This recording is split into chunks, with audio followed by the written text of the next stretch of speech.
The newest Arrowverse crossover event will take place on The Flash, with the moniker implying that it will be based on DC Comics' Armageddon storyline. This event will feature various Arrowverse heroes from the past, present, and future, including Mia Queen. Mia, the future Green Arrow and Oliver Queen's daughter, was supposed to star in an Arrow sequel set in the future Star City.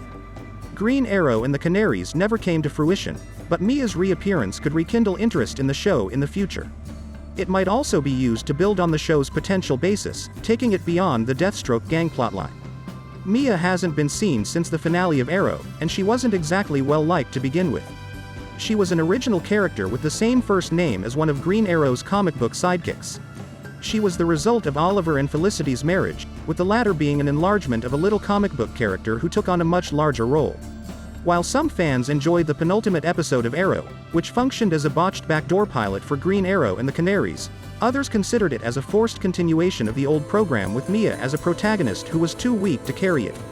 Mia could be seen in a new way in Armageddon, as a Green Arrow without the Canaries and someone who is more determined than ever to uphold her father's legacy. It would be a step in the right direction if she treated the heroes of the present in a reverent manner, and the crossover can do this while still making her cool and amazing in her own right. This combination has the potential to truly transform her into her own character, while yet acknowledging the Green Arrow lineage without allowing it to define her. This will allow fans to make a more rational judgment about whether or not they want to continue following the character's exploits. The new Green Arrow 2040 may do away with both Black Siren and Black Canary, allowing Mia Queen's Green Arrow to take center stage. This would eliminate one of the most common critiques of the CW superhero shows. Heroes who are normally lone protagonists are increasingly burdened with cliched teams and sidekicks. Green Arrow would be able to shine on her own without the Canaries in a manner that Oliver never could. It's possible that the Canaries may be murdered off, setting the stage for a more somber and driven Mia. Several entirely new villains, as well as future incarnations of Green Arrow villains like Onomatopoeia, who were never brought into the Arrowverse, may be employed.